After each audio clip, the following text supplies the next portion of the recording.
Hi, everybody. So today I'm going to go through, on Blackboard, it says Unit 4 review packet, should be Unit 3 review packet.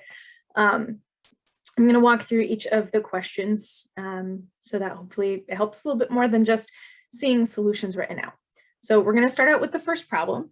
It says that the weights of adult men or males are normally distributed with a mean of 182.9 pounds. That's important. And a standard deviation of 40.8 pounds. Dwayne Johnson weighs 260 pounds. Find the z-score to the nearest hundredth for Dwayne Johnson. So now that we've done a lot of these kinds of problems, it's going to be important. I mean, always it's important, but especially now it's going to be important to make sure we know what the question is asking for so that we don't do too little or too much work.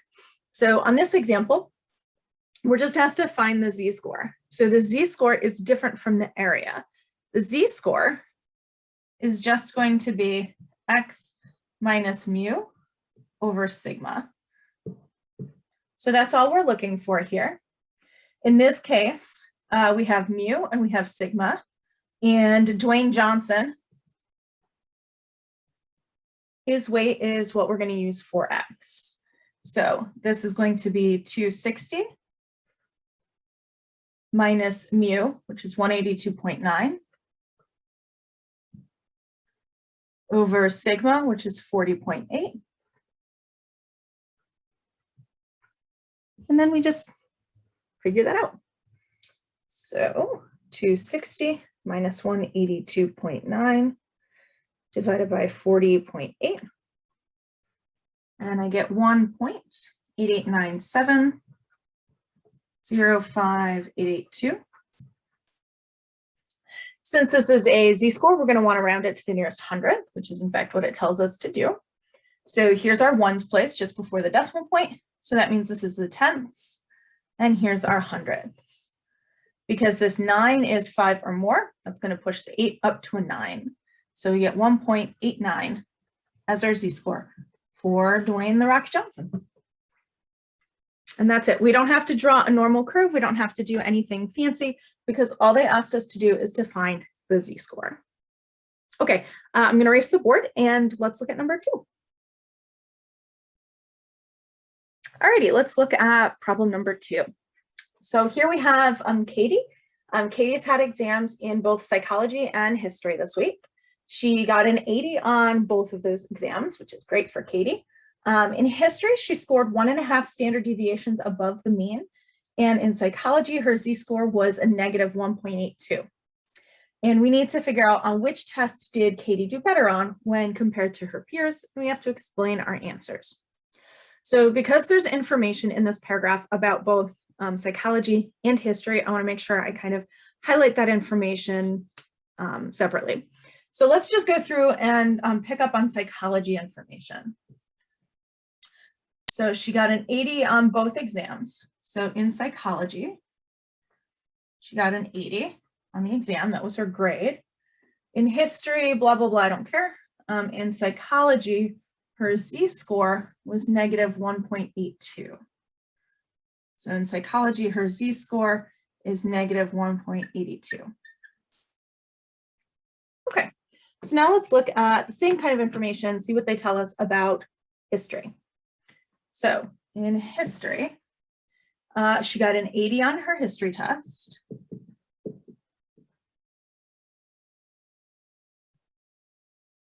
And then it says in history, Katie scored 1.5 standard deviations above the mean.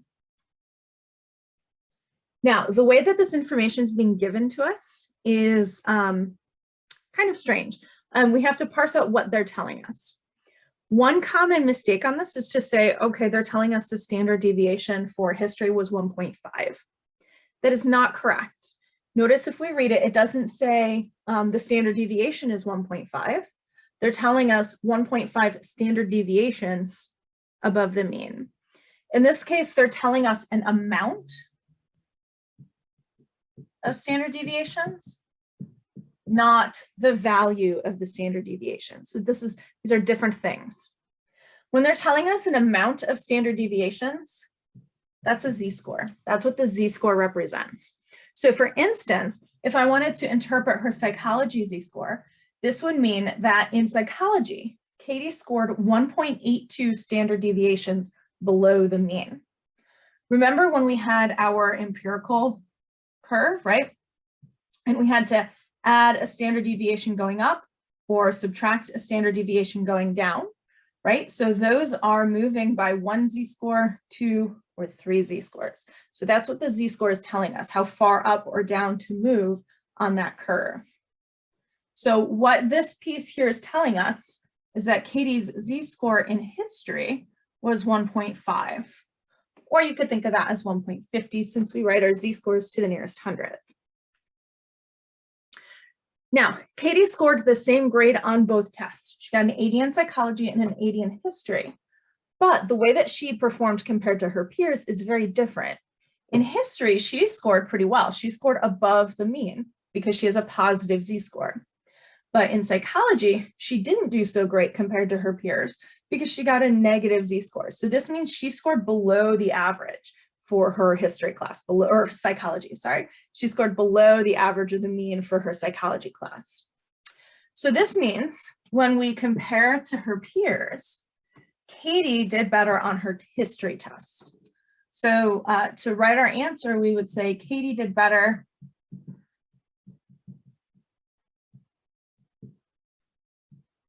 on the history test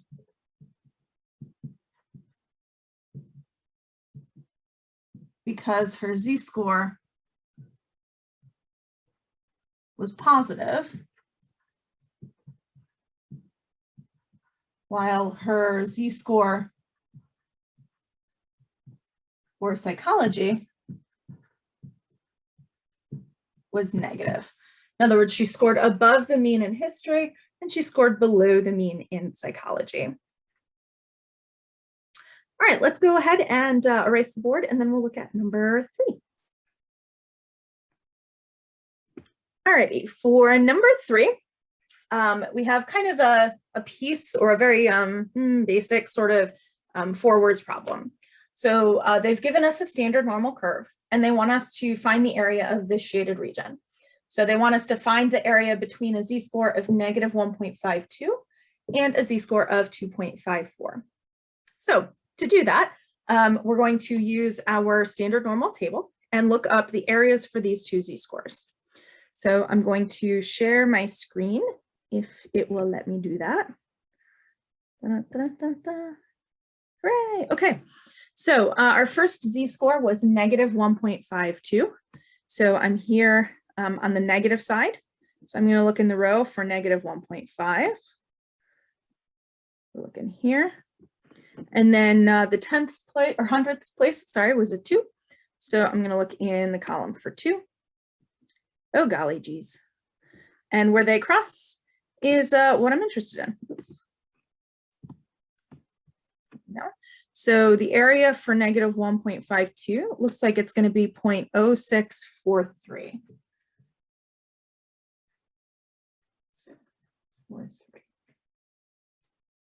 Okay. Then we're going to do the same thing for the other z-score, which was a 2.54. So let me get rid of those boxes and go to the positive side. And we need a 2.5. So over here at 2.5. And I'm in the column for the 4 in the 100th place. So we're going to draw down here. And once again, where the 2 cross is where we want our area. So this is 0.9945.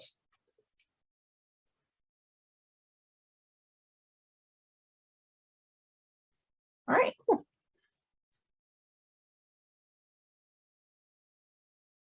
Okay, so now that we have these 2 areas that we found on our table, we're going to take the bigger area and subtract the smaller area. This is because this 99.45 represents everything below the 2.54. So this is the green region. We don't want just the green because that would be too much. The 0.643, that represents this region here. So if I take the whole green thing and I subtract the blue piece, that will give me my original shaded region, right? So whenever you have a between problem, you're going to subtract the two areas. So we're going to do 99.45, and we're going to subtract off 0.643. So we should get an area of 0.9302.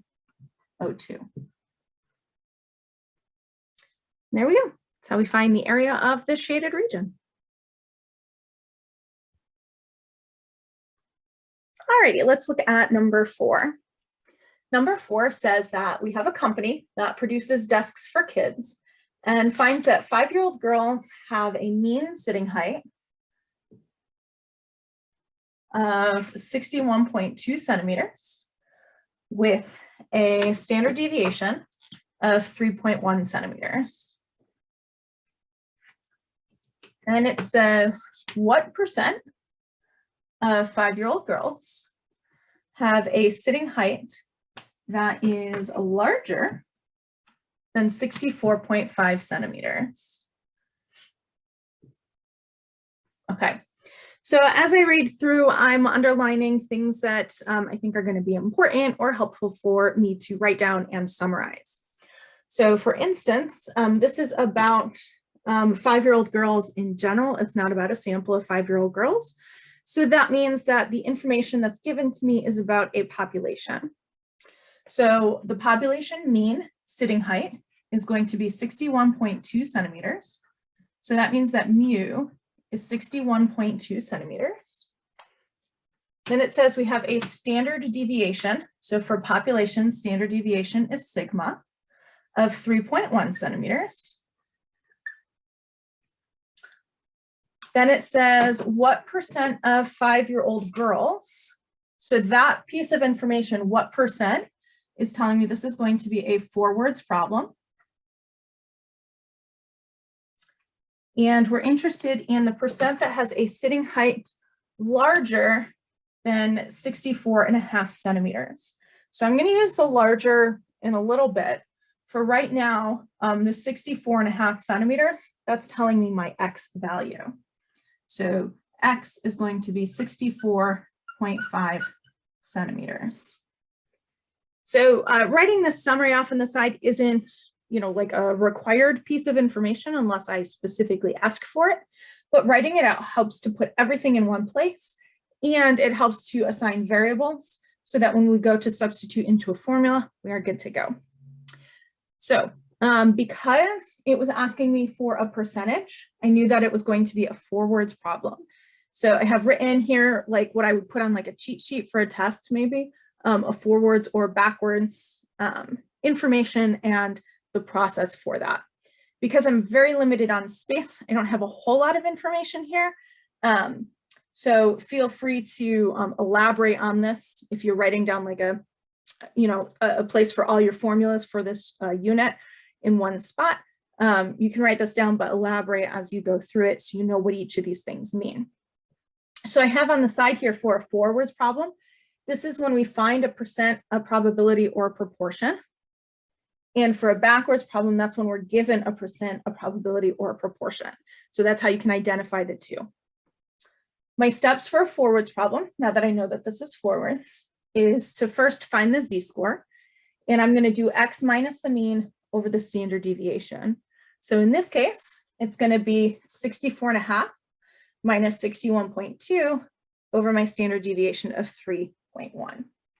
So my z-score is going to be 64.5 minus 61.2 over 3.1. And we always round our z-scores to the nearest hundredth because that's what the table is going to tell us. So that's where I'm going to round to. Even though it didn't tell me to, that's where I'm going to round to. And this is going to give me 1.06. So that's my first step of a 4-words problem, is to find the z-score. The second step is to draw the picture.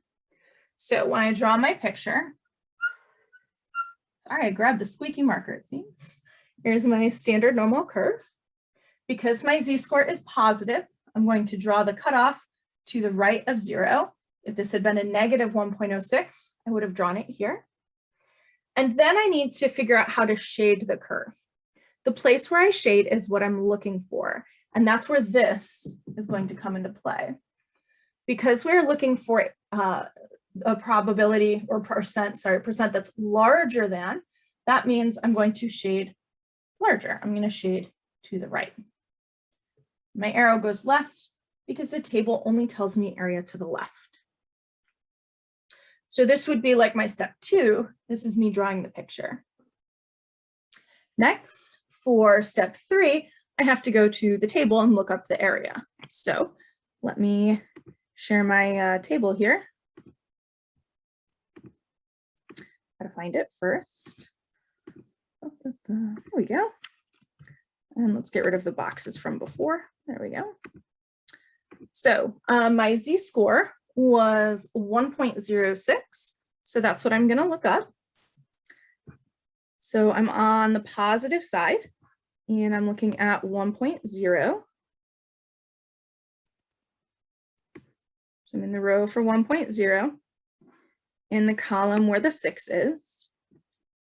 So I get 0.8554.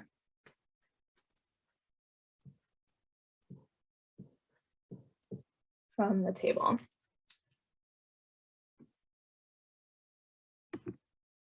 Okay, so the table only tells me area below.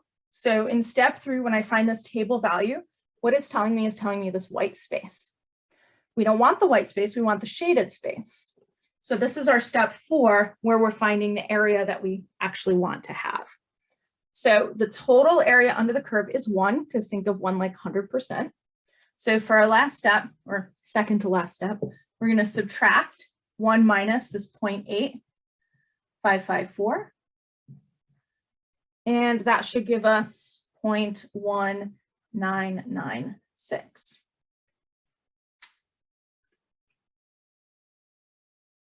I don't know why I said 9. This should be 4s. What is wrong with me? 0.1446. Sorry about that. I was thinking 4 and 5 make 9. That's where 9 came from. So anyway, so that's what I get. And this is where I would be done if it said find the area, or if it said find the probability or the proportion, but it asked us to find the percent.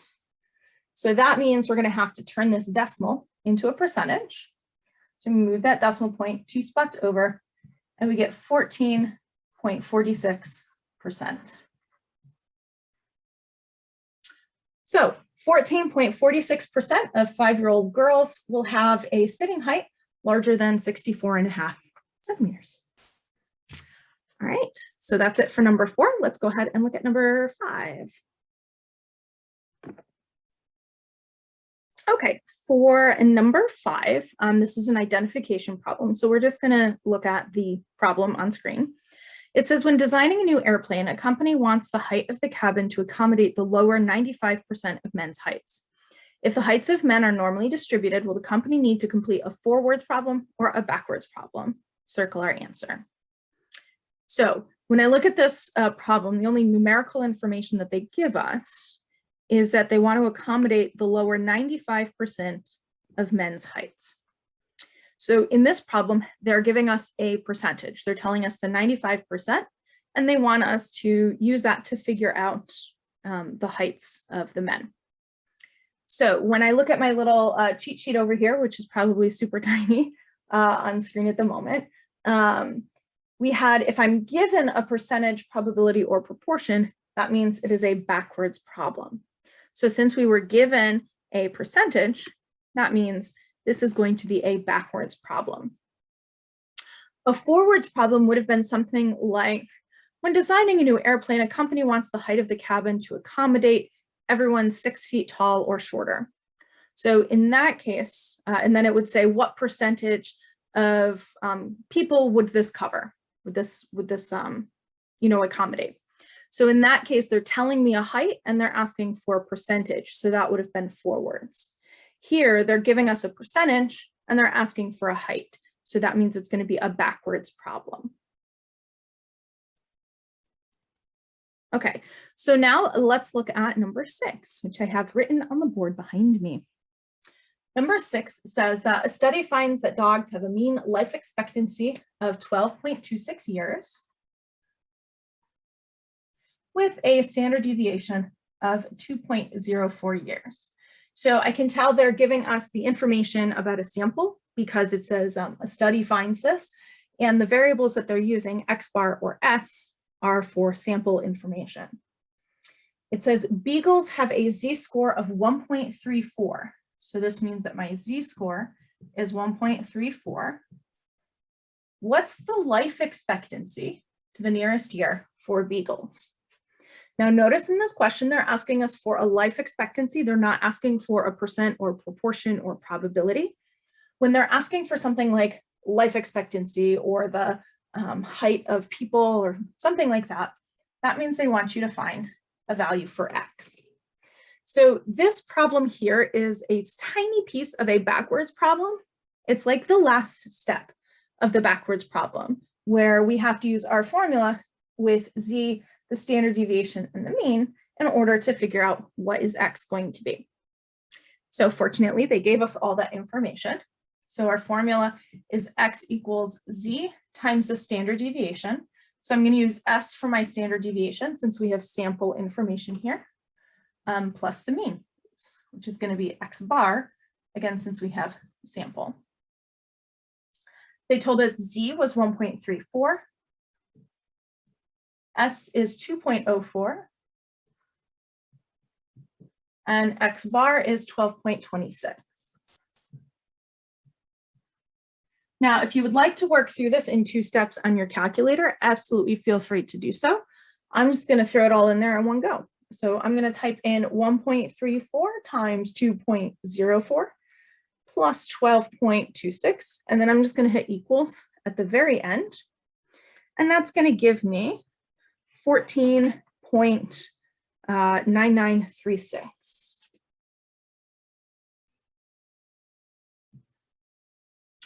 Now, since it told us to round to the nearest year, that means to the ones place. So since our decimal point is here, this is our ones place. This 9 says, hey, 4, you got to go up to a 5. So we end up with 15 years.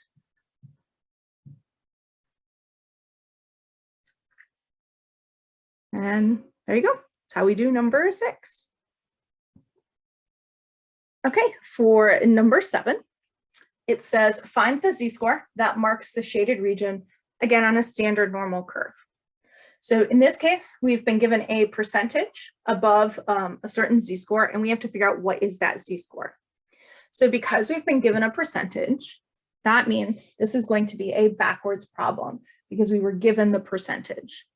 So in a backwards problem, you work through the forward steps just in reverse because it's backwards. So the first step of the backwards problem has been given to us. They gave us the picture. Okay, so they gave us, this is the percentage above.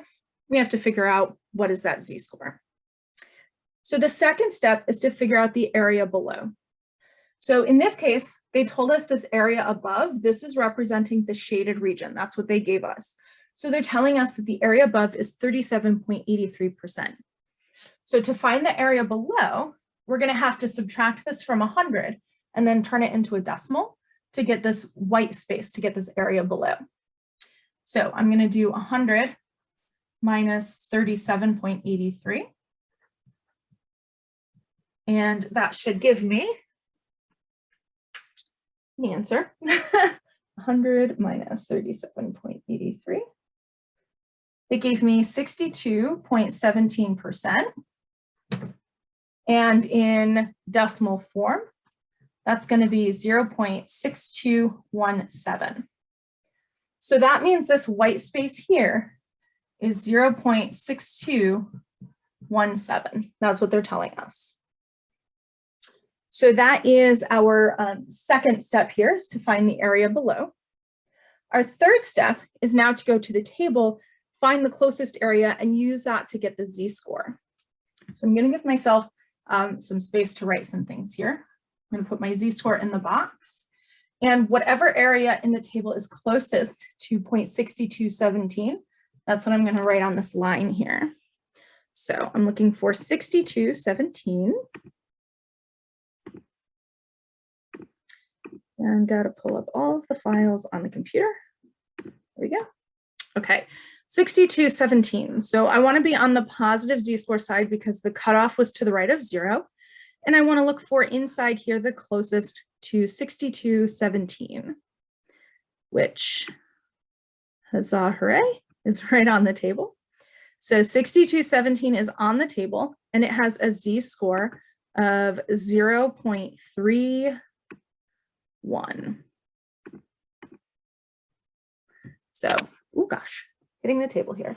So my area is 0.6217, and the z-score was 0.31.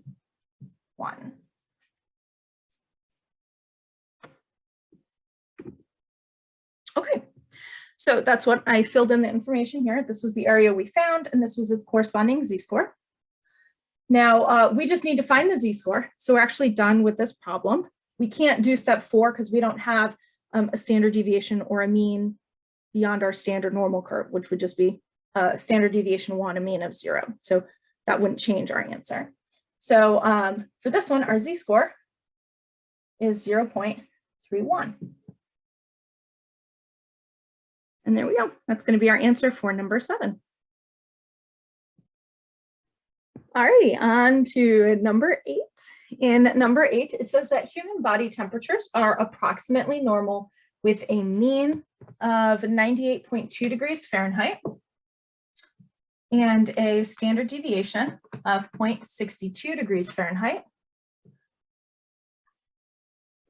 Find the 20th percentile. And then we're going to round our answer to the nearest 10th of a degree. Right, so again, as I read through, I'm underlining or highlighting the important information.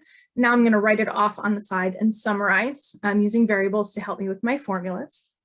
So the first piece we have here is that the mean is 98.2. This is a statement being made about human body temperatures in general. It doesn't say it comes from a sample or a study. So that means we're going to use mu instead of x bar to represent the 98.2 degrees Fahrenheit. And the standard deviation is also being applied to this population. So that means we're going to use sigma is 0.62 degrees Fahrenheit. Next, they tell us to find the 20th percentile. So the 20th percentile in this case is giving us 2 pieces of information. One piece is it's giving us the 20, so that number is going to be helpful. And then the second piece it's telling us is whether this is a forwards or a backwards problem. Now, percentile problems can be kind of tricky because it sounds like we're looking for percent, right? Because it says find percent. That's what it sounds like. That's not what we're doing. We're finding basically like the cutoff for the lower 20%. So remember that percentile means a lower percentage. So in this case, this 20th percentile is telling us we want to find the cutoff for the bottom 20%. In other words, they're giving us a percentage. So since we are given a percentage, that means this is going to be a backwards problem. So we're going to be following the steps of the backwards problem. So let's do that. Our first step is to draw a picture. So I'm going to start out, excuse me, I keep hitting my cat tree that's holding my computer here. So I'm going to start out by drawing my standard normal curve. And we have a 20th percentile. So that means we have a bottom 20%. So that's not very much, small amount here. So that's our 20% on the bottom. That's step 1. Step 2 is to get the area below. Now, because our shaded region is the area below, all we have to do to get our area below is to write 20% in decimal form. So 20% is the same as 0.20. But because our table tells us areas with 4 decimal places, like in the table, all those numbers inside have 4 decimal places to them, I like to write that 0.20 as 0.2000. So I have those 2 extra zeros on the end. That's because it's going to help me for step 3 when I go to the table.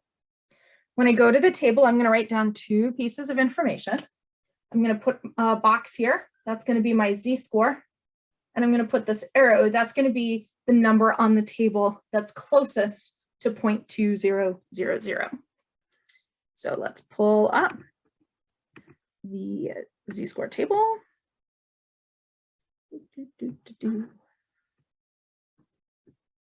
Okay, so because my cutoff is pretty far to the left, that means I'm going to have a negative z-score. My z-score cutoff is to the left of 0.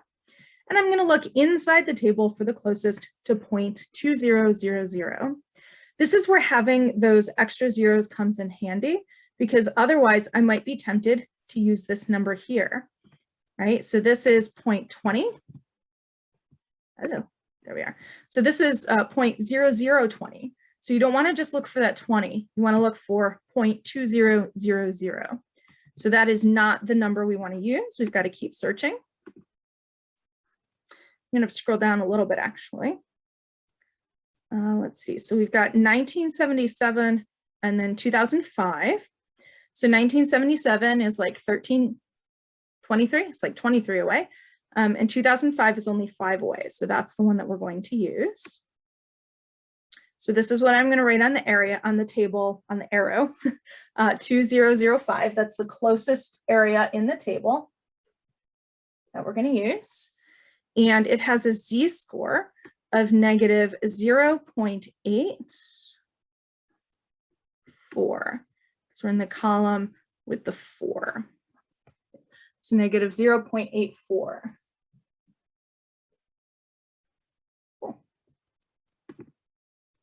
All right, so that's what we use do in step 3 for the table. We find the closest area on the table, and then we have the z-score that goes along with it. Lastly, for step 4, we're going to use our formula to find x. In this case, x is representing a temperature in degrees Fahrenheit, and we're going to round our answer to the nearest tenth of a degree. Because we did our summary earlier, we have all of the things we need. We may just want to specify that this was our z-score. So remember, don't get your area and z-score confused. Areas have 4 digits. The z-score has 2 digits. The z-score is the cutoff. The area is the shaded part. Okay, so those are the difference. So my formula says x is z times the standard deviation, in this case sigma, plus the mean, in this case mu. So I'm going to do negative 0.84 times my standard deviation of 0.62 plus my mean of 98.2. And again, I'm just going to throw this all into my calculator straight away. Make sure you're using the negative symbol on your calculator for this 0.84. Do not use subtract, because if you use subtract, what your calculator is going to want to do is it's going to want to subtract everything you type in from whatever your last answer was. So make sure you're using the plus minus key, or on this particular calculator, it's this key here, this little minus doodad on it. So when I do that, I get 97.6792. And to the nearest tenth, I'm going to get 97.7 degrees Fahrenheit. Not only do we have to pay attention to our rounding for this problem, but we also have to make sure that we are paying attention to our labeling here. So our temperatures are in degrees Fahrenheit, so we have to make sure we have that. And then I always like to do kind of a reasonableness check for my answer. So the 20th percentile is below average, which means my answer should be below the mean. The mean was 98, and my answer was 97. So at least I know I have a reasonable answer. I'm slightly below the mean. All right, that's it for number 8. Let's take a look at number 9 next. Okay, for number 9, we have to figure out whether this is a regular or a central limit theorem type of problem. So in order to make that determination, we have to check to see what the question is about. If the question is asking us about like an individual sort of object, then it's going to be a regular problem. And if it's asking us about a sample mean, then it's going to be a central limit theorem type of problem. So here we have a company that's designing elevators, and they want to ensure that the probability that the mean weight of an SRS of 16 adult males doesn't exceed the maximum capacity. Assuming the weights of adult males are normally distributed, will the company complete a regular problem, or will they complete a central limit theorem problem? Circle your answer. So based on what the company is trying to figure out, that's how you determine which type of problem to do. So we want to ensure that the probability that, the mean weight of an SRS of 16 adult males, blah, blah, blah, blah, blah, blah. So in this case, they're asking us, or we're looking for probability about the mean weight of a sample. So this is a question that's asking us about a sample's mean, the mean weight of a sample. So that means it's going to be a central limit theorem problem. If this had been a regular type of problem, it would have read something like, a company is designing elevators and wants to ensure that the probability that the height of a man doesn't exceed the maximum capacity. So maybe it would be like, they want to make sure that the probability that the mean height, or the probability that the height of a 6.5 foot man is not exceeding maximum capacity, therefore the rest of the question. Okay, so because it's asking about a mean weight, it's not even about height, gosh, so it's asking about mean weights of a sample, so that's why we're using central limit theorem. Okay, I think question number 10 is also sort of an identification sort of problem. So number 10 says, Nancy would like to use the central limit theorem to solve a problem. The population is skewed left, and her sample size is 52. Can she still use the central limit theorem? Circle your answer. So there are two things that you have to look at to determine whether or not you can use the central limit theorem. You can apply the central limit theorem if your population is approximately normal, or your sample size is bigger than 30. So in this case, the population is not normal. The population is skewed left. So that means we have to make sure that our sample size is bigger than 30.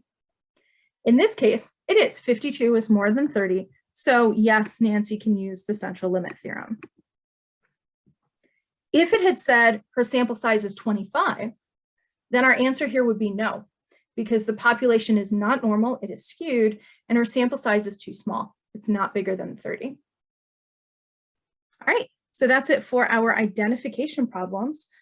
Let's look at number 11, which 11 and 12. We can do 11 on here, and then we'll do 12 on the board. I'm trying to move my video a little bit so I can read the problem.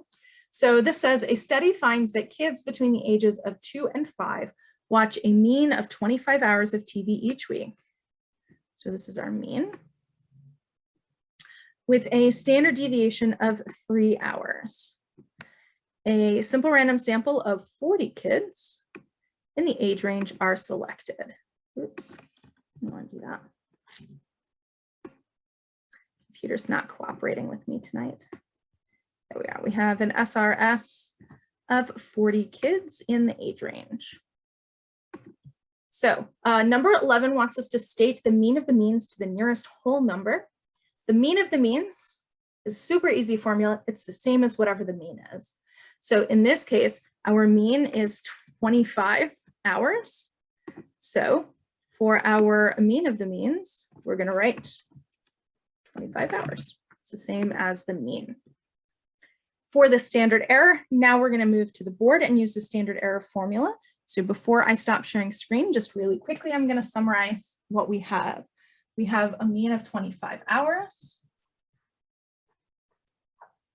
We have a standard deviation of 3 hours.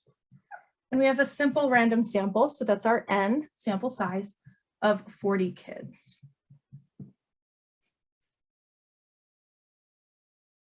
All right, cool. So our formula for standard error, I've got listed over here on the side for my other little handy dandy little cheat sheet here. So my standard error is going to be sigma over the square root of n. So for number 12, to find the standard error, that's our sigma x bar. We've got sigma over the square root of n. So that's going to be 3 over the square root of 40. And they probably told us some rounding information that I ignored. So it says state the standard error to the nearest hundredth. So we're going to round our answer to 2 decimal places. So I'm going to throw this into the calculator, 3 divided by the square root of 40 and hit equals. And that gave me 0.4743411649. Since we want to round this to the nearest hundredth, use the decimal point to identify my ones place. So that's where the 0 is. The 4 is in the tenths. The 7, therefore, is in the hundredths. Since this 4 is smaller than 5, that doesn't change the 7. So we get 0.47. Now, as always, we want to make sure we're rounding or labeling our answer. So because the standard deviation is labeled with hours, we're going to label the standard error the same way. So the standard error gets the same label as the standard deviation. So this is 0.47 hours.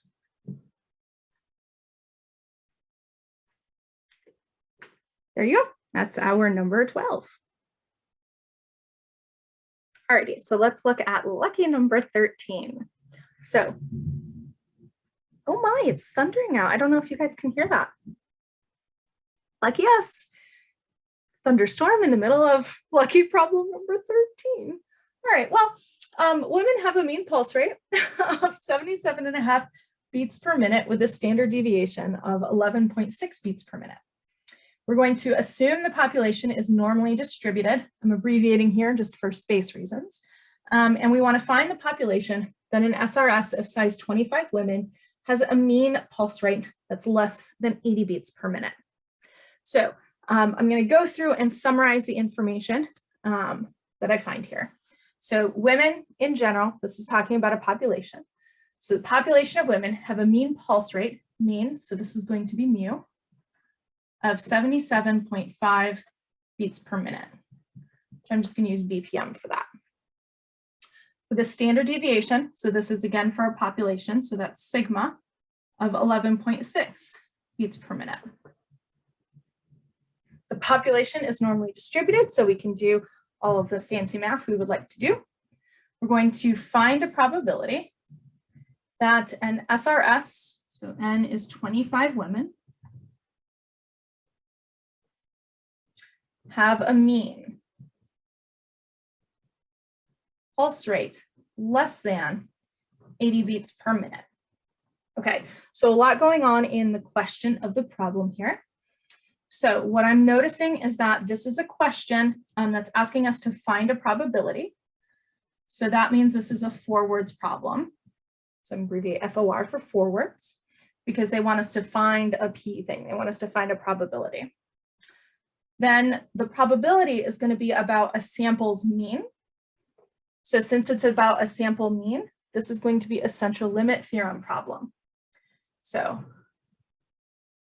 that's telling me this is a central limit theorem type of problem, which means we're going to have to combine my little cheat sheets on both sides. We're going to have to follow the steps for the 4 words problem, but we're going to have to make a change in step 1. We're going to have to use this formula for Z. Okay, so that's what the central limit theorem is going to change about our process. So we want to find the sample mean that's less than 80 beats per minute. So sample mean is X bar. So we're going to use 80 beats per minute. That's our X bar. Okay. I don't know if y'all can hear the rain or not. Maybe that's soothing, maybe not. I did not know it was going to thunder tonight. So there we go. All right. So because it's a central limit theorem, we've got to do this piece first. So mu X bar is the same as mu. So that's going to be 77.5 beats per minute. Sigma X bar is sigma over the square root of n. So this is going to be 11.6 over the square root of 25. Now in the statement of the problem, they said to round interim values to the nearest hundredth if necessary. So if I get a nasty decimal here, I'm going to round it to the nearest hundredth. I don't think it's going to be that bad. Yeah, I get 2.32 beats per minute. Okay, so that's my first thing that I need to do because of the central limit theorem component. Next, I'm now going to follow my steps for the forwards problem. So our first step for forwards is to find our z-score, and we're going to use the central limit theorem formula for the z-score. So z is going to be x bar minus mu x bar over sigma x bar. Everything just gets the x bar attached to it. So this is going to be 80 minus 77.5 over 2.32.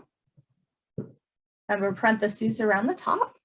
And we're going to round this to the nearest hundredth.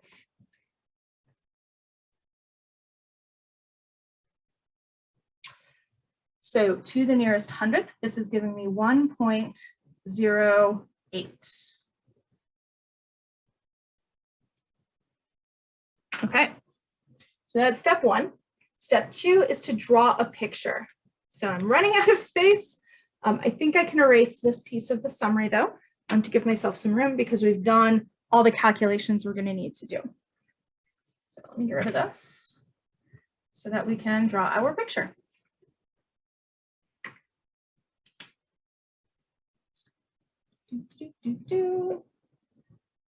Now, our z-score is a positive 1.08. So I'm going to draw that somewhere to the right of 0. Arrow always points to the left because that's what the table is going to tell us. And in this case, we're interested in a probability about less than. So that less than is telling us we have to shade less than. So we have to shade to the left. That means this is going to be a nice problem because whatever we get is going to be our answer. So we're going to pull up the old table for step 3. Dun, dun, dun, dun, dun, dun, dun, dun. That's my sharing screen song, apparently. And our z-score was 1.08. Yes. So I'm in the row for 1.0. And I'm in the column for 08. And I get 85.99.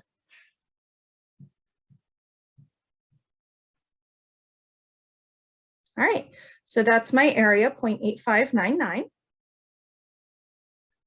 So then I'm going to go to, because this is the area below, that's the area below. So this is the number that we want. We just have to figure out, do we want it in decimal percentage form? So because they said find the probability, probability is going to be in decimal form.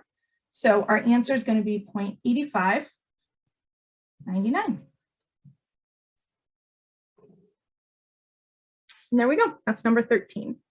So I think for me tonight, I'm going to do one more problem. I'm going to work through number 14, and then I'm going to stop recording. For you, it'll probably be just a moment before moving on to 15 afterwards, but I think I'm going to get some sleep tonight during this nice, beautiful weather. Okay, so one more problem for right now, number 14.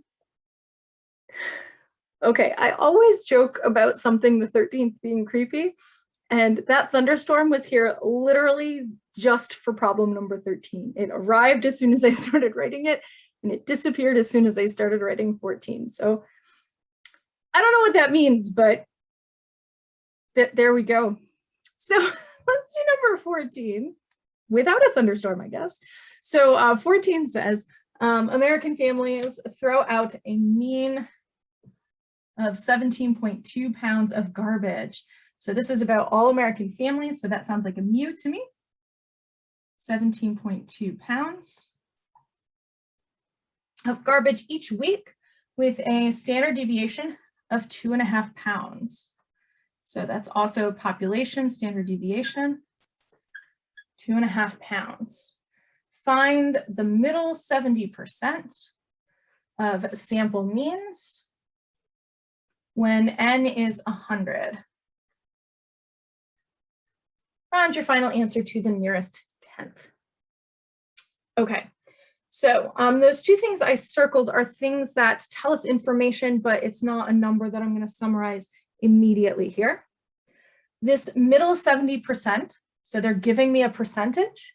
So since they've given me a percentage, that means this is going to be a backwards problem. Right, so 70% is telling me a percentage, so this is backwards. Then it's a question about sample means. So because the question is about a sample mean, that means it's a central limit theorem problem. So because it's a central limit theorem problem, before I do anything else, I know that I'm going to need to find my sigma x bar and my mu x bar. So I'm going to do that right away. So mu x bar is going to be mu, which is 17.2 pounds. And sigma x bar is sigma over the square root of n. So this is 2.5 over the square root of 100. Well, this isn't so bad because the square root of 100 is 10. So 2.5 divided by 10 is a quarter, so 0.25 pounds. Okay, now, one thing I want to point out that I'm doing kind of strange here is I'm making my L a little bit curly when I'm writing pounds, the LBS. The reason I'm doing that is because what do you think is going to happen if I write this? I bet later on I'm going to use 0.251. So just be careful when you're using like L's or O's to make them different from ones and zeros. So that's why I'm making these little like curly Q L's for pounds, or you can just write out the word pound and that'll be fine. Okay, so now I've got my mu x bar and my sigma x bar. I've got a backwards problem, so I'm going to follow the backwards steps. The only difference is at the end, I'm going to use my central limit theorem formula for x bar instead of my regular formula for x. Okay, so my steps are going to be the same, just that last formula will look different. So in a backwards problem, the very first step is to draw a picture. So that's what we're going to do.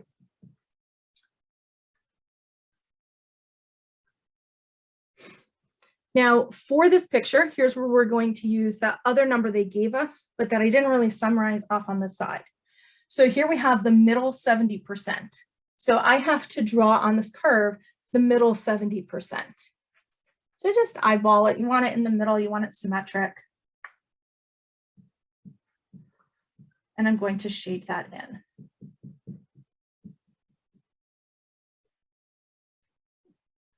Now we're going to use the standard normal curves symmetry to help us cut down on the amount of work we have to do in finding answers for this problem. So we'll see when that shows up in step 2. So step 2 says we need to find the area below. In this case, notice since we're finding a middle percentage, we have 2 cutoffs. So area below is only referring to this very first cutoff. So in order for us to find this area below, if I know that this middle blue piece is 70%, I can subtract that percentage from 100% to tell me what the 2 white pieces have to add up to be. So if I do 100 minus 70, that's going to give me 30%. So these 2 white pieces have to be the same amount because we're symmetric, and they have to add to be 30%. I need to figure out just one of these pieces. So to figure that out, I can do 30% and divide that by 2 to get 15%. So that means this white piece is 15, write that really tiny in there, and this white piece is 15. And if you want to check to make sure your math is all correct here, you can do 15 plus 70 plus 15, and you should get 100%. If you don't, that means you messed up somewhere. So now that I have my 15% here, I need to write that in decimal form as an area. So my areas are decimals with 4 decimal places. So 15% ordinarily is 0.15, but to write this as 4 decimal places, I have to add 2 zeros onto the end. Remember, we're doing this because the areas in our table have 4 decimal places to them. So this is going to make it easier for us to find the corresponding area on the table. Whew, okay, so that was a lot. So I'm just going to recap here what we did. So our middle area is 70%. I subtracted that from 100 to get the total white space, and then divided that by 2 to get each little tail. And then I added 15, 70, and 15 to check to get 100%.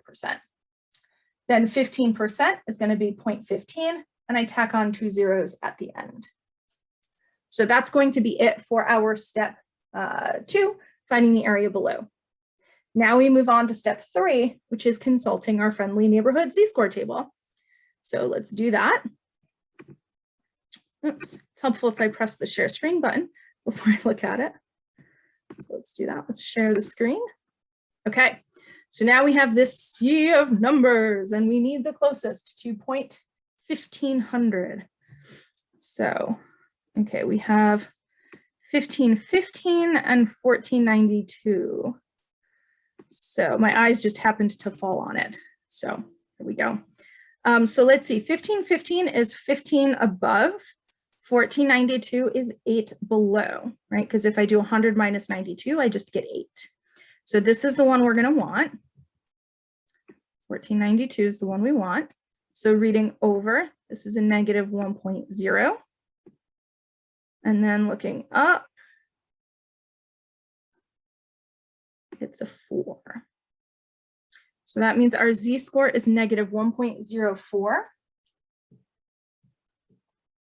And the closest area on the table is 0.1492. Cool, there we go. So I've summarized that in the table here on the picture. Now, because this is a middle percentage, we actually have 2 z-scores. Because we're symmetric, since this is a negative 1.04, this is a positive 1.04. So we're going to use that symmetry to our advantage. If you were to look up 85, so 0.8500 on the table, you should get 1.04 is the closest to that. That's because if I add the area below 70 and 15, I get 85%. So that would be, you know, if you felt like doing more work, you could certainly do that. So off on the side here, I'm going to write z is negative 1.04 and z is positive 1.04. I'm writing that off on the side here because unfortunately I need to erase this so we have room to do our final calculation. Goodbye table, we hardly knew ye. Okay. All right, so that was our picture.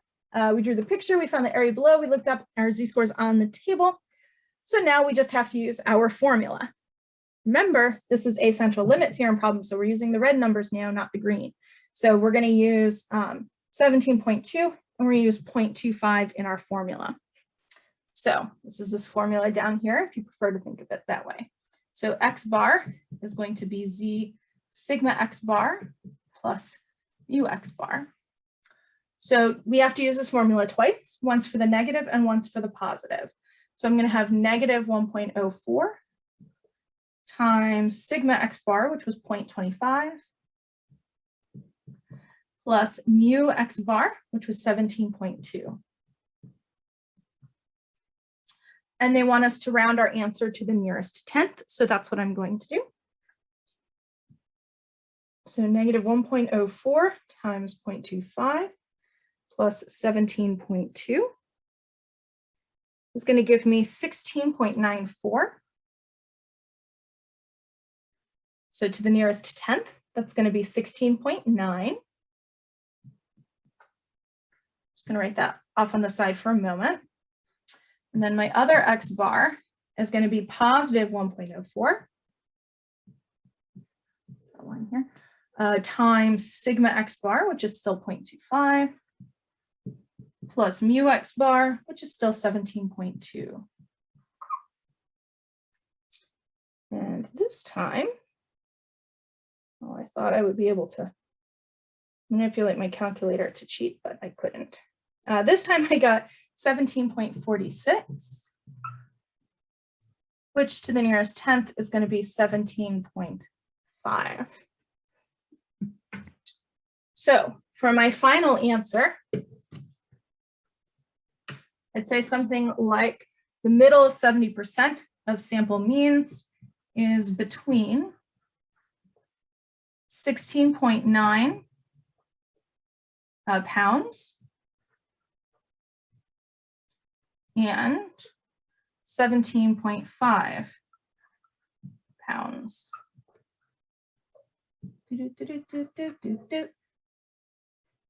Okay, so that's it. That's what we get for number 14. So we're about halfway through this review packet. So I'm going to break for the evening. So you'll see me in a moment, but for me, it's going to be a whole night. And I'll probably be wearing different clothes. And we'll go through some hypothesis tests, confidence intervals, and I think there's an empirical rule, 68, 95, 99.7% rule. So I guess I'll see you soon. Hi, folks. So it is indeed a new day. Lenny and I are here to continue with the problems. So we're going to look at this next bunch of questions, which is about hypothesis tests. So 15 through 18 say that Norville reads an article that dogs have a mean height of 19.67 inches. He suspects this is too large, so he does a test of 19.67 inches for the null hypothesis, and his alternate is that mu is less than that. He does this at the 0.5 level. After analyzing data from 500 dogs, he gets a p-value of 0.03. So before we go and do problems 15 through 18, I'm going to have to set Lenny down on the chair. Here you go, babes. Good boy. And then we're going to summarize what's going on in this problem. So he reads an article that dogs have a mean height of this many inches. He thinks this is too large, so he thinks it's actually smaller.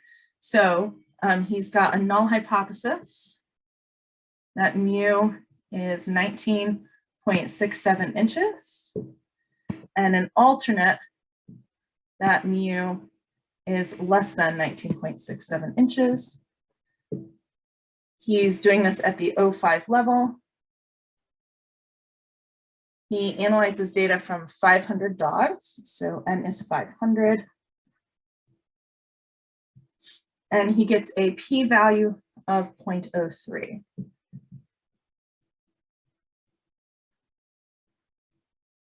Okay, so based on the information that we have, we know the types of hypotheses that he made, that Neville made, and we can also figure out what conclusion he should draw because we have the p-value and alpha.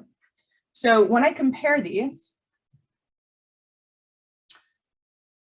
the p-value of 0.03 to the alpha level of 0.05, the p-value is less than alpha. So when the p-value is less than alpha, that means the probability of a sample having the results like this is so rare, so unlikely, that three things are going to end up happening. So because the p-value is less than alpha, these are statistically significant results at the 0.5 level.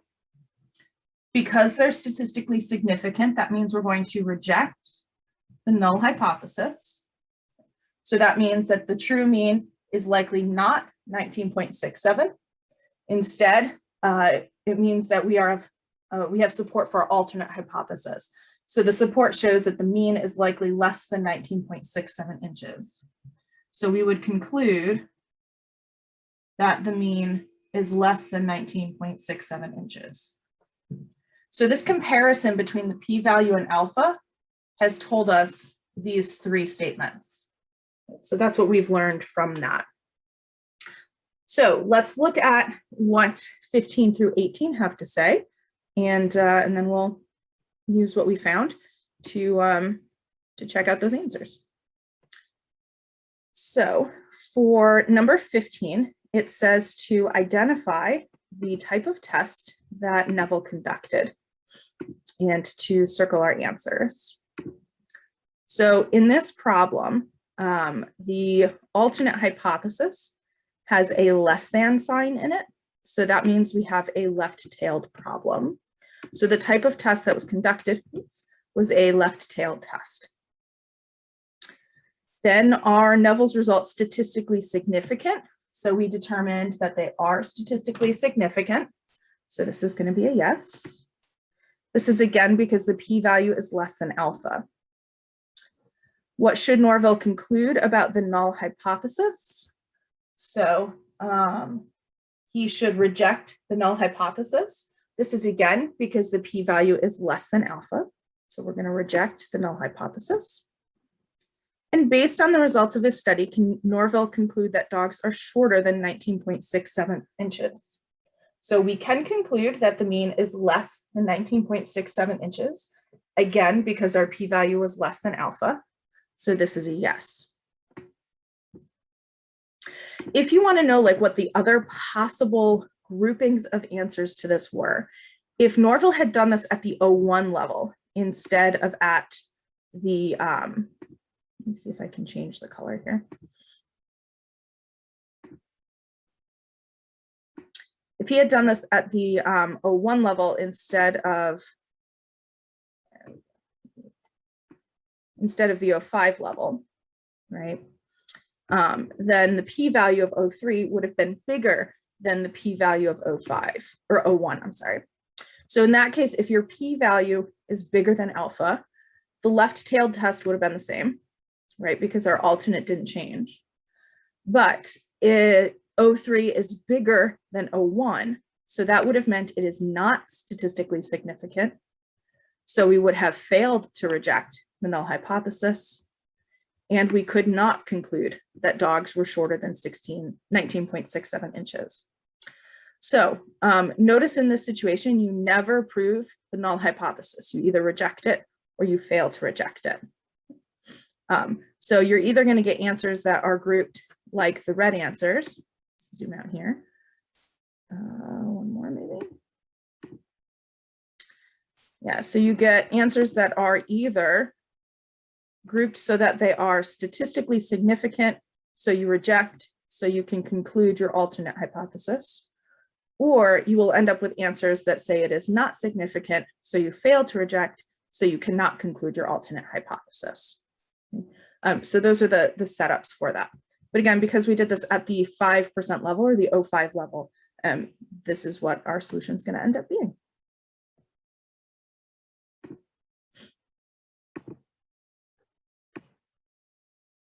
Okay, so let's look at problem 19 next.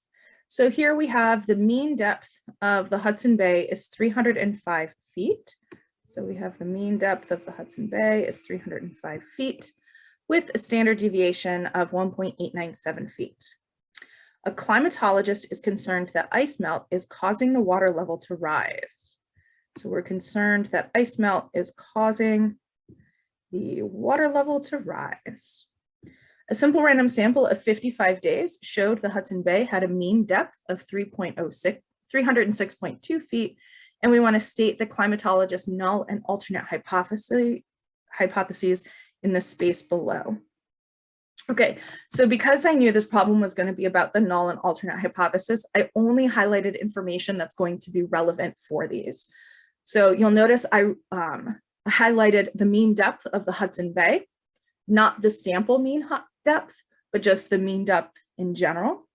And then I also highlighted what the climatologist is concerned about, what the climatologist suspects. So the null hypothesis is going to be the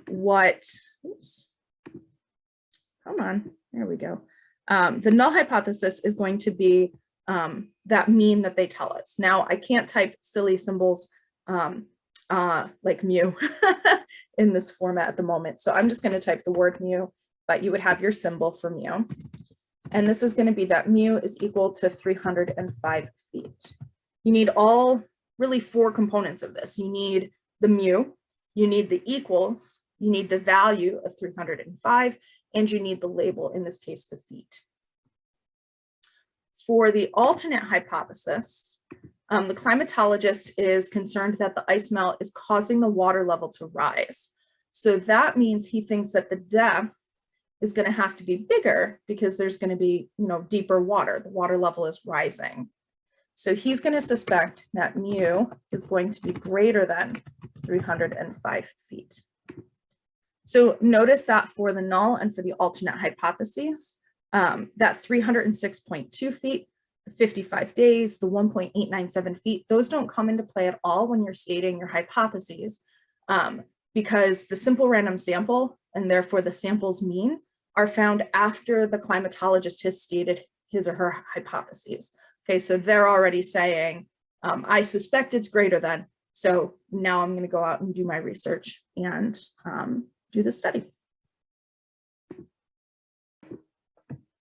Okay, number 20 is about types of errors that can be made during a statistics test, so, or a hypothesis test. So in the pink box towards the bottom there, I have just a reminder to myself what the two types of errors are. So a type 1 error is when you reject the null hypothesis, but later on it turns out that you really should not have rejected it, that the mean was what the mean claim was. In a type 2 error, you failed to reject the null hypothesis, but you should have. So in a type 2 error, you find out that your alternate hypothesis was correct, that the true mean was not what the claim had stated. So in number 20, we have our test that mu is 35 meters. That's our null hypothesis. And we have an alternate hypothesis that it is less than 35.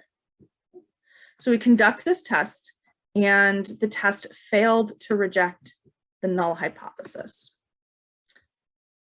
So remember, when you fail to reject the null hypothesis, that doesn't prove your null hypothesis to be true. It just says the evidence you have didn't disprove it. So later on, it is determined that mu is 33 meters. So if I compare mu that we find to the null hypothesis, our actual mean was smaller than 35. So this means that our alternate hypothesis was correct. The actual mean was 33, which is less than 35. So this means we should have rejected the null hypothesis. So when I look at what's going on first, I recognize that there's an error that has been made because the true mean is not what the null hypothesis said the mean should be. So we failed to reject the null hypothesis, but we should have, because the alternate turned out to be true. So when you fail to reject the null hypothesis, but you should have, that means we're going to be in a type 2 error. So the answer for number 20 is a type 2 error.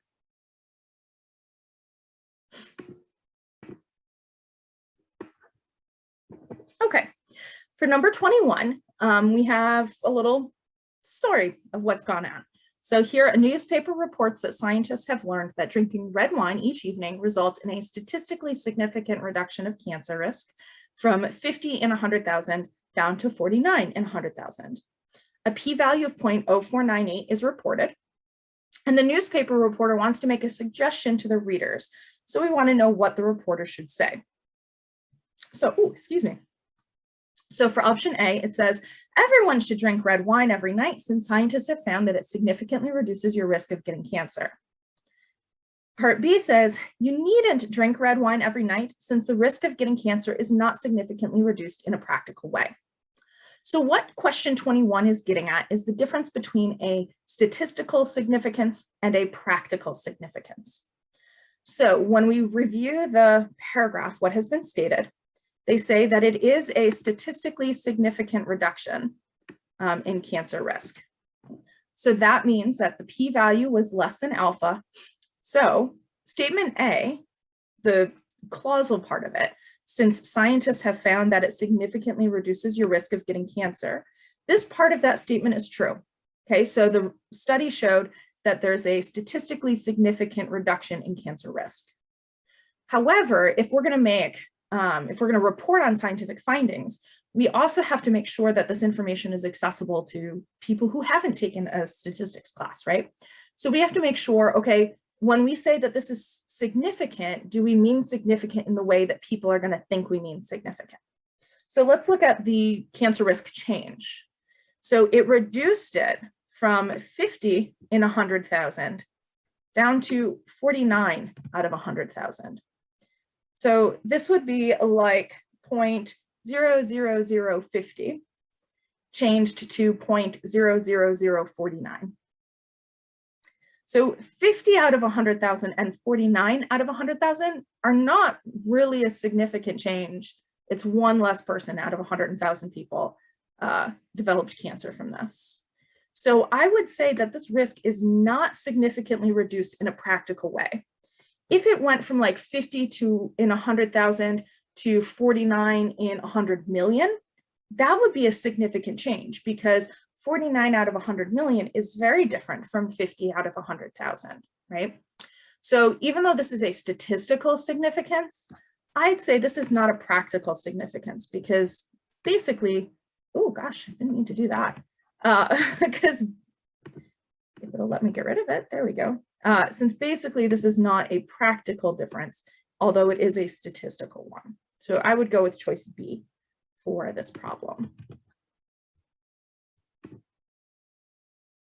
Okay, for this next problem, I'm going to read it from the screen, but I'm going to write down kind of my summary up on the board, and then I'll stop sharing screen. We'll work through each of those parts one at a time. This is just so that we have enough space on the board to work through the full problem.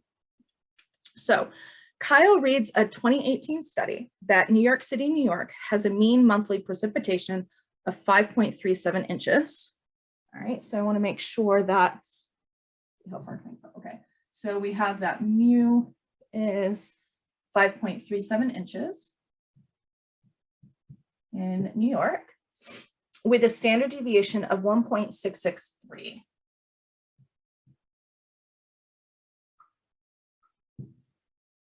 All right. He suspects that precipitation in Orlando, Florida is different from New York. So we have a suspicion that it's different. Doesn't know whether it's going to rain more or less in Orlando, just a different amount from New York.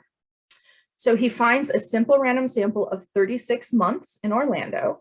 So 36 months is going to constitute our sample size n, because that's how many months he looked at. And he finds that they have a mean precipitation of 4.83 inches. All right. He conducts a two-tailed test. So I'm going to write down two-tailed. And he uses the O1 level. All right. So I've written my summary over here on the side so that we can work through it on the main board here. So I'm also going to reference the parts of this. So really, if it just said conduct a hypothesis test, then these are all the steps that we would do. But I'm going to label them since they were labeled on this assignment. So for part A, it says state Kyle's null and alternate hypotheses. So for part A, we're going to have his null hypothesis and his alternate hypothesis. Now the null hypothesis, fortunately, they gave to us mu. So we're going to use this for our null hypothesis, and we're also going to use it for the alternate hypothesis. So for the null hypothesis, we have mu equals 5.37 inches. And for the alternate, we have mu something 5.37 inches. We don't know yet, but I do like to set it up like this so that I make sure that I get mu written for both of these and that I have the 5.37 inches written for both of them.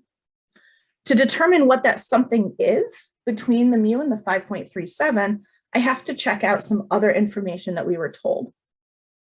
So in this problem, we were told that he suspects that the temperatures in Orlando are different from New York, and we are told to conduct a two-tailed test.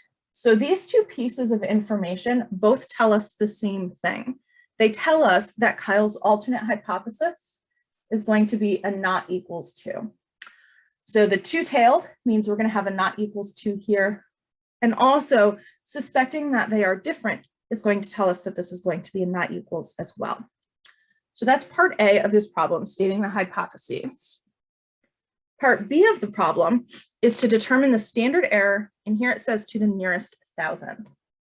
So for part B, we're going to need to find sigma x bar. And the formula for sigma x bar is sigma over the square root of n. So we were told that sigma is 1.663 inches. And we looked at 36 months. So I'm going to throw this into my calculator and see what it tells me. And I'm going to make sure I round to 3 decimal places, or the thousandth. Divided by the square root of 36. So when I round, I get 0.277.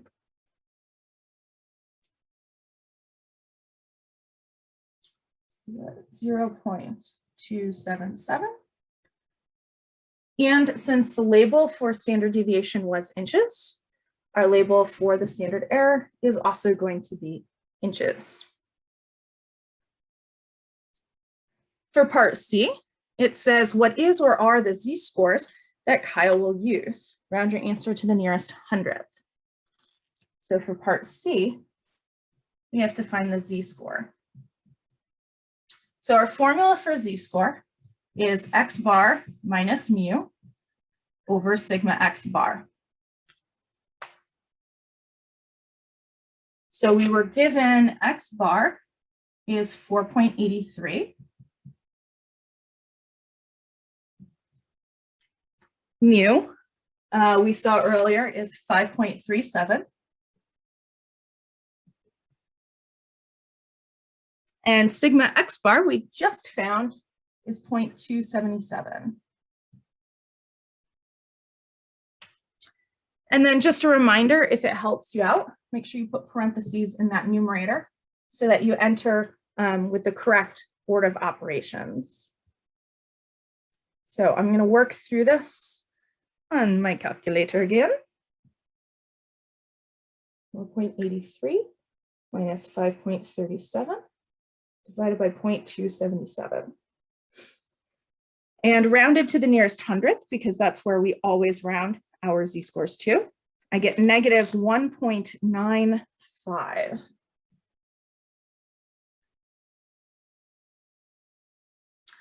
Now, if this had been a left tail or a right tail test, this would be my z-score. That would be the end of it. However, this is a two-tailed test. We have a not equals to for our alternate hypothesis.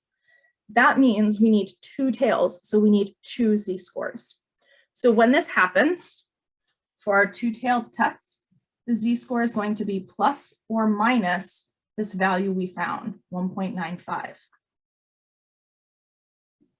Again, the plus minus only happens when you have a two-tailed test.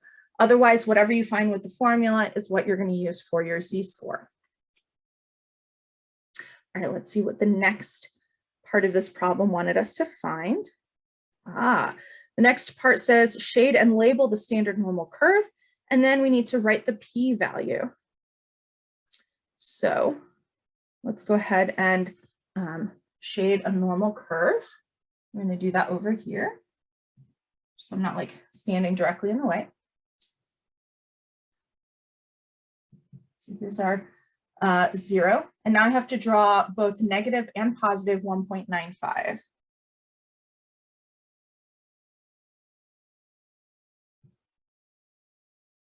And for purposes of finding the area, I'm only going to do the one on the left because we're symmetric.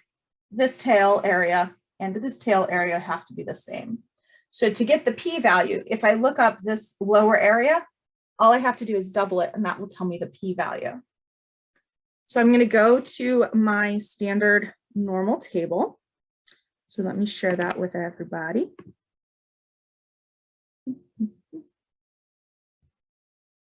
Okay, so we're looking for negative 1.95. So I'm going to look in the row for negative 1.9. And then in the column for the 5. And they intersect at 0.0256.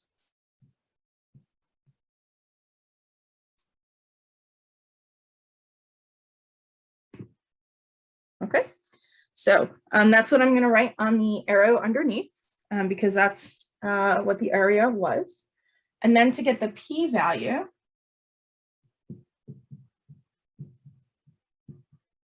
this piece is 0.0256, but so is this piece up here. So this is, in order to account for both of them, I have to double the value we found. Again, this is only because we have a two-tailed test, right? So for two-tailed, you got to multiply by 2. So 256 times 2. And I get 0.0512. So that's going to be my p-value for this problem.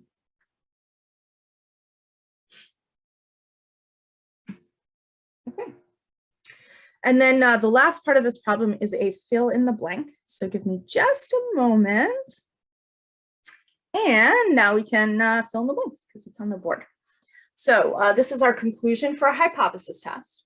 So before I delve into this, I'm going to need my p-value and the level we had for alpha. So our p-value was 0.0512 and alpha was 0.01. So if I compare using alphabetical order kind of thing, we have a 1 and a 5. So 0.0512 is definitely greater than 0.01. So this means our p-value is larger than alpha. When that happens, we're going to fail to reject because the results are not significant. So you want to have that linked in your brain. What happens when p-value is greater than alpha? What happens when p-value is less than alpha? So because of this, we can say Kyle will fail to reject the null hypothesis at the 0.01 level. So what that means with regards to our null and our alternate hypotheses, if we reject the null, we cross it out and we keep the alternate. When we fail to reject, then that means the null hypothesis might be true. We have no evidence to the contrary. So what we would conclude is that the mean in Orlando may actually be similar to the mean in New York City. So when it asks us, can Kyle conclude that Orlando's precipitation is different from New York City?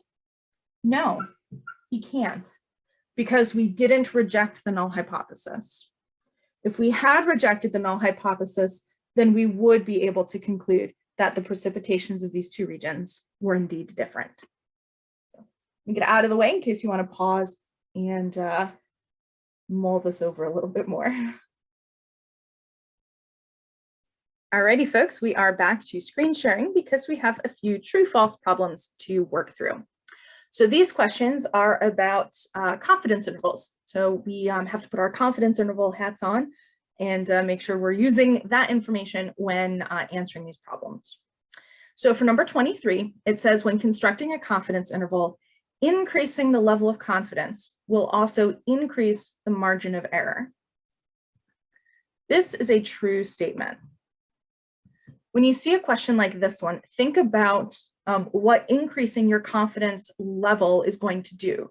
So this would be something like, I'm about 50% confident that it's going to be around, 50 to 55 degrees tomorrow, but I am 100% confident that it's going to be between -50 and 150 degrees tomorrow, right? So I can make a real wild confidence claim, but when I do that, I have to give myself more wiggle room to be able to do that. So in this case, increasing the confidence level is going to increase the margin of error. Now, questions like this won't always be about confidence level and margin of error. I could say, what happens when you increase your confidence level? What happens to the point estimate? Nothing's going to happen to the point estimate if you change your confidence level, because those two things are not related at all. So you want to think about how the variables are related to each other and what impact changing one will have on the other. Number 24 says the student's t-distribution is so named because it is used primarily by students and not in the real world. This is totally false, guys. So the student's t-distribution is given that name because William Seeley Gossett published it under the alias student. So this is not just used by students, it is used out in the world. For number 25, it says a 96% level of confidence means there's a 0.96 probability that the mean is in the interval. This is also false. This is where we have to be careful about the language and where we're putting the probability. So here it says probability that the mean. When you say something like the probability that the mean, what you're indicating is that the population has more than one mean. That's the variable that can change up. That's not the case. The thing that can change up is your interval because you can have different samples. The true mean is always the same, but the interval is what's going to be different, what has the probability attached to it. So if I wanted the statement to be true, I would have said a 96% level of confidence means there's a 0.96 probability that the interval contains the mean. Okay? So you want that probability to be on the interval. You don't want the probability to be on the mean. And lastly, a t-score should only be used when you do not know a population standard deviation. This is going to be true. So when you know the population standard deviation, that's when you want to do a t-score problem. Or sorry, a z-score problem. Oh gosh, when you know the population standard deviation, when you know sigma, that's a z-score problem. When you don't know sigma, when you don't know the population standard deviation, that's when you're going to end up with a t-score problem. This next problem is going to reach back way to the beginning of this unit when we talked about the empirical rule, or the 68, 95, 99.7% rule. So for this problem, this is 27, it says in the United States, the number of miles driven by an American over the course of a year are normally distributed with a mean of 12,494 miles and a standard deviation of 1,290 miles. We're going to use the 68, 95, 99.7% rule to find each of these values. So because I'm going to be using that rule instead of using the standard normal curve, which has a mean of 0 and a standard deviation of 1, I'm going to use the mean provided and the standard deviation to label this curve. So my mean in the middle is going to be 12,494.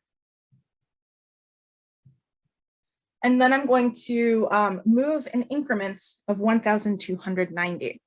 So I like to go in the negative direction first. So I'm going to start with 12,494, and I'm going to subtract 1,290. And that gives me 11,204.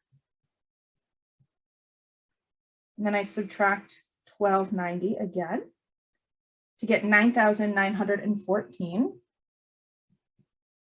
And then one more time to get 8,624. Then to move up the curve, I'm just going to add 1,290 each time. So now I've got 12,494 plus 1,290. That's going to give me 13,784. When I add it again, I get 15,074. And one last time to get 16,364. So if I ask you to label a normal curve with these values, these are the values that I'm going to need to see. This next part you don't have to label, but I find it helpful to do so. So what I'm going to do is I'm going to extend each of these, sorry about the squeak, each of these lines up. I do like to make the mean thicker or taller than the curve so I can find where that middle line is easier. And then pretend these are all perfectly evenly spaced and straight lines. And then I'm going to fill in the percentages for each of these spots. So around the mean, we have 34%. Then in each of these pieces, we have 13.5%.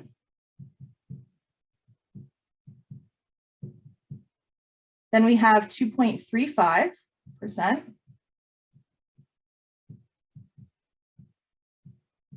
And then in the tiny pieces, we have 0.15%.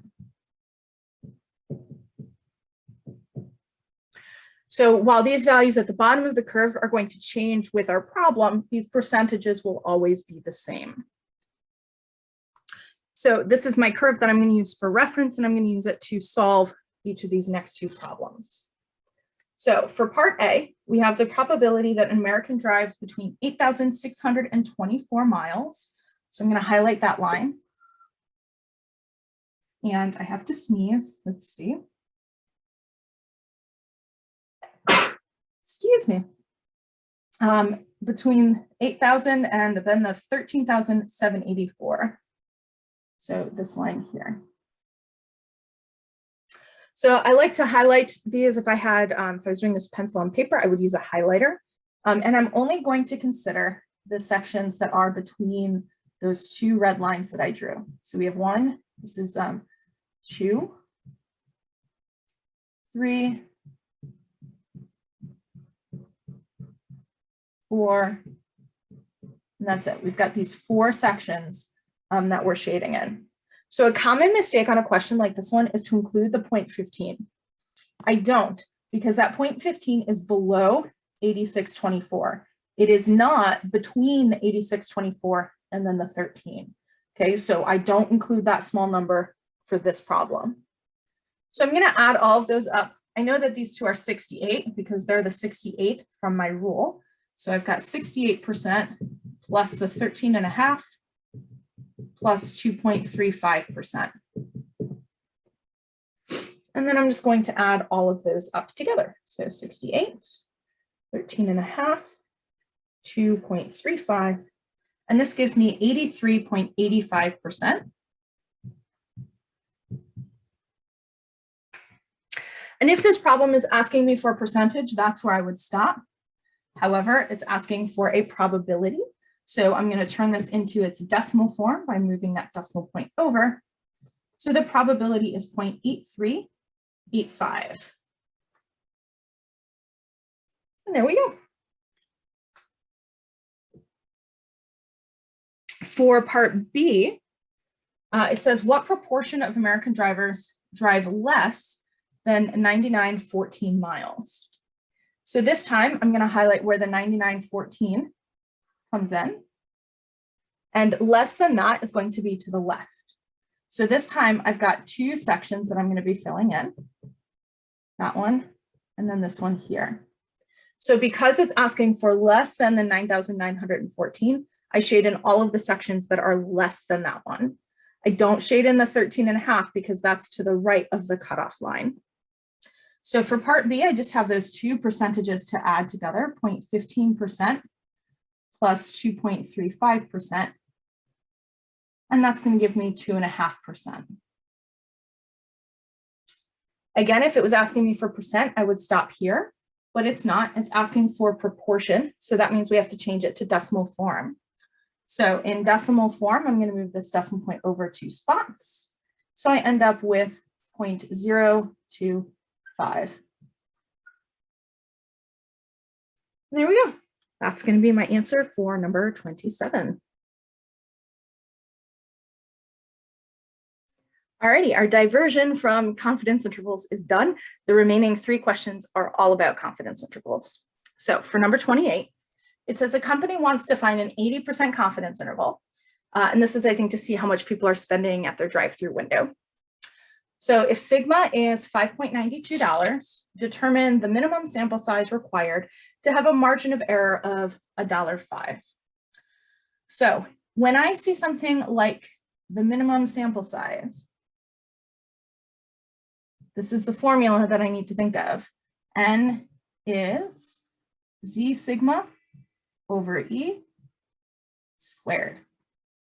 So when you're finding the minimum sample size, this is the formula we're going to use. This is the only time we use this formula.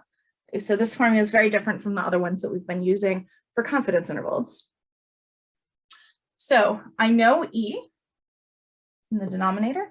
I know sigma, that's in the numerator, but I don't know Z yet.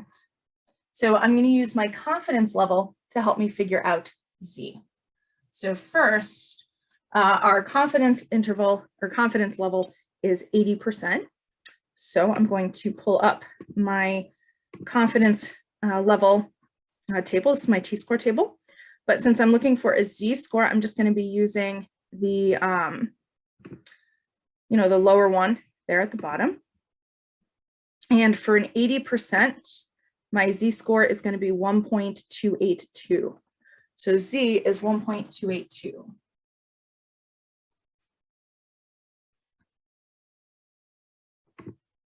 Okay, so now we have all the pieces that we need for this formula. So we're going to take 1.282 times 5.92 and divide that by $1.05 and square it.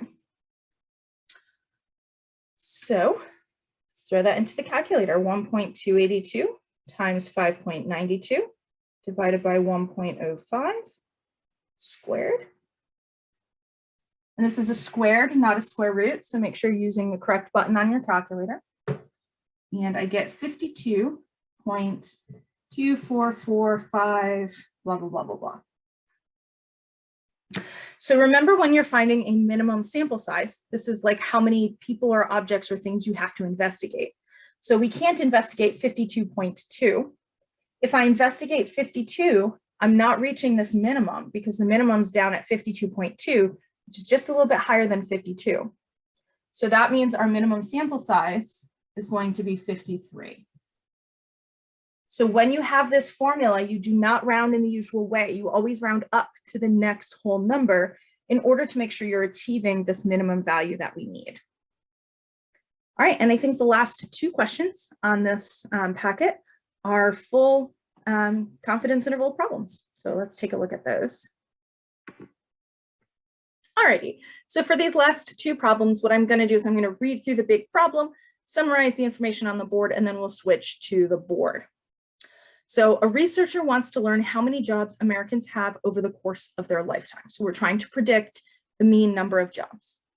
He finds that a simple random sample of 50 retired men. So the 50 retired men is how many people he looked at. So N is going to be 50 retired men.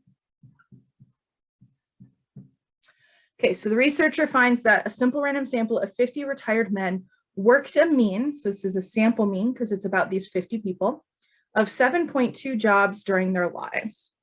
So X bar is 7.2 jobs. Assuming the population has a standard deviation of 2.1 jobs, and they tell us that that is sigma straight up, so 2.1 jobs. Determine the following information, and we're going to construct a 98% confidence interval.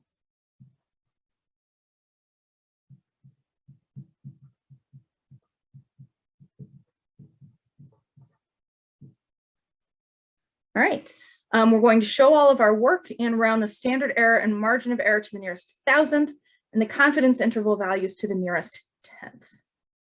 Okay, so I'm going to pull this up just for me so I have it to reference. The values they want us to find are the ones we would need to find to solve this problem. So first we're going to find the standard error. So this is the information given to us. So because we have sigma, the symbol we're going to use for the standard error is sigma x bar, and the formula is sigma over the square root of n. So because we summarized all of our values with the variables, we can easily plug into this formula. Sigma is 2.1 and n is 50. And we're going to round this to the nearest thousandth because those were the rounding directions. So 2.1 divided by the square root of 50 is going to give me 0.297 when I round jobs. All right, so that's my standard error. The next thing that I asked us to find is the z-score. Now, in this particular case, they told us straight up we're going to be using a z. If I just said find the critical value, to figure out whether this is a z-score or a t-score problem, we have to look at the standard deviation we have. In this case, we have sigma, so that means we're going to use a z-score. So let me pull up my table for confidence intervals. There we go. All right, and because I'm looking for a z-score, that means I'm just going to be looking at these numbers down here. And I want a 98% confidence interval. So for 98%, z is 2.326.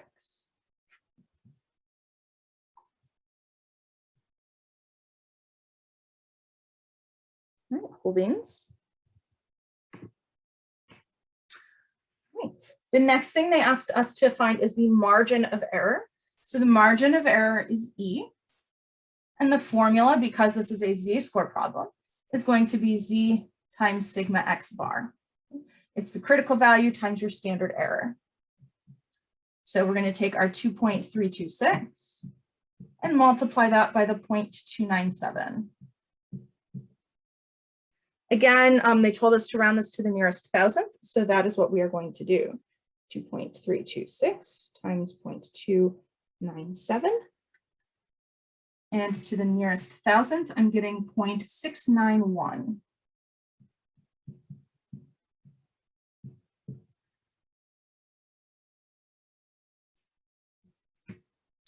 Okay, and then the last calculation we have to do is, of course, to find our confidence interval.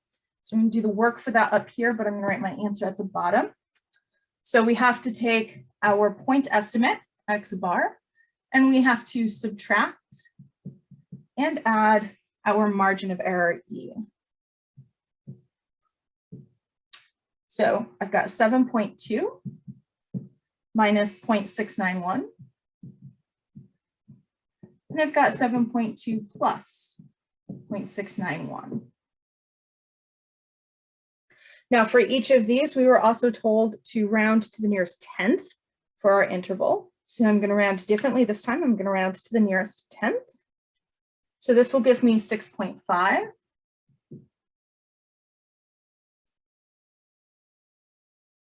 And this next one gives me 7.9 when I round it. So for the final statement of my interval, I'm going to have 6.5 jobs, because my labels here are jobs. So 6.5 jobs is less than or equal to mu, which is less than or equal to 7.9 jobs.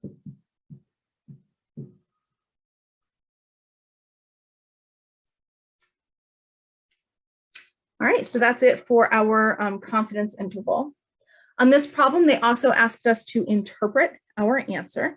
So I'm going to stand out of the way in case you want to pause here and review or refresh, kind of copy any of this down. And now I'm going to go and share screen so that we can fill in the blanks for our interpretation here. So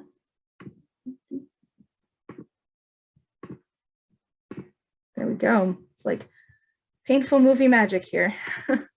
So this actually interpretation is pretty small for us to do. This was a 98% confidence interval. So that means we can conclude with 98% confidence that the mean number of jobs is contained in our interval. So that's it for this problem. All right, on to the last one. Alrighty, so as before, I'm going to write my summary on the board behind me as I read through this paragraph. So it says, a study of 14 commuters in Chicago determines they have a mean commuting time of 33.2 minutes, the standard deviation of 8.3 minutes. So we studied 14 commuters, so that's our sample size. So that means that's N.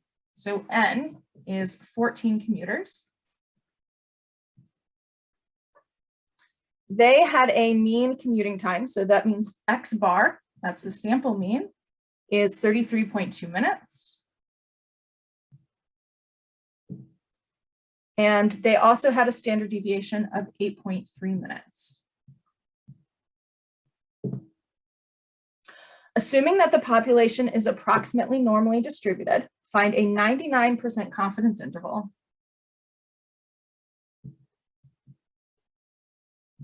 for the population mean commuting time in Chicago by determining this information. And once again, we're going to round the standard error and margin of error to the nearest thousand, and we're going to round the confidence interval values to the nearest tenth. All right, so I have summarized all of the bits of information behind me on the board. So our process is going to be very similar to before, although we'll have to make a couple of slight adjustments. So we're going to see one of those slight adjustments in our first piece, our first step, which is to find the standard error. Because we have S instead of sigma, our symbol is going to be SX bar instead of sigma X bar. And our formula is going to be S over the square root of n instead of sigma over the square root of n. The main principle behind this is the same. We're just using the different symbol for standard deviation because we have a different symbol for standard deviation. That's all. So S is 8.3 and n is 14. So let's go ahead and calculate this. 8.3 divided by the square root of 14 to the nearest thousandth. This will be 2.218 minutes. Then the next thing they ask us to find is the critical value. Again, because I know S, the critical value is going to be a t-score. If I had sigma, then it would be a z-score, right? So because we have S, this is going to be a t-score problem. And in order to find a t-score, now we have to find our degrees of freedom. So the degrees of freedom are one less than the sample size. So we're going to take 14 minus 1, and that's going to give us 13. So I have a degrees of freedom of 13 and a confidence level of 99%. So that's the information I'm going to need when I go to find my t-score. So let's share screen here with our t-score table. All right, so let's see if I can get some commenting tools going on here. Let's close that sidebar because we don't need that. All right, so we know that we have 99%. So I'm going to be looking in this column. Ooh, good, it'll scroll for me, which is what I needed it to do. Go all the way up. And then our degrees of freedom are listed here on the left. And our degrees of freedom for this problem were 13. So I'm going to be looking in this row. So it looks like we overlap here at 3.012. So our t-score is 3.012. There we go. That's our critical value. So next in our confidence interval foray, we need to figure out our margin of error. To find the margin of error, we multiply the critical value by the standard error. In the previous problem, we had z times sigma x bar, and here we have t times sx bar. Again, the main principle is the same. Critical value, standard error. Just the symbols are changing because we have different symbols. So our t-score was 3.012, and our standard error was 2.218. And we were again told to round this to the nearest thousandth.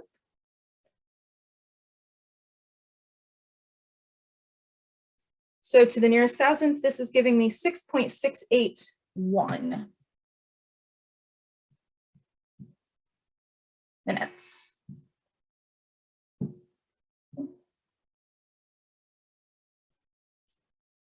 I'm underlining those things they asked us for. So, all right, and then to finish off, we need to find our confidence interval. So we're going to take x bar and subtract the margin of error. And we're going to take x bar and we're going to add the margin of error. So minus, so we've got 33.2 minus our margin of error, which was 6.681. And then we'll add that.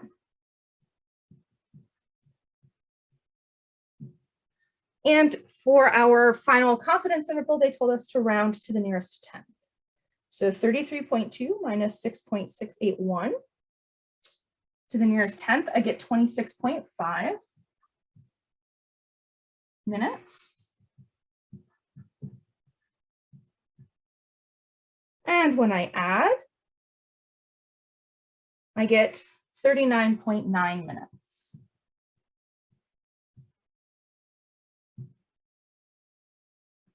Now, they didn't ask us to interpret this confidence interval, but if we were to do so, we would say we are 99% confident that the interval 26.5 minutes to 39.9 minutes contains the mean commuting time for folks in Chicago. All right, so that completes this whole review packet for our third unit. Again, the packet says unit 4 because in previous semesters I broke it into 4 units instead of 3. So that's all. Hopefully this helped. Yeah, it's going to take a little while for this to render on YouTube, but once I get a moment, I will timestamp each of the different problems, so hopefully you can find them more easily. And as always, if you have any questions or if you spot any errors, please send me an email so that I can post corrections and things like that. All right, so thanks for watching, and hope this was helpful, and I hope you have a wonderful day. Bye.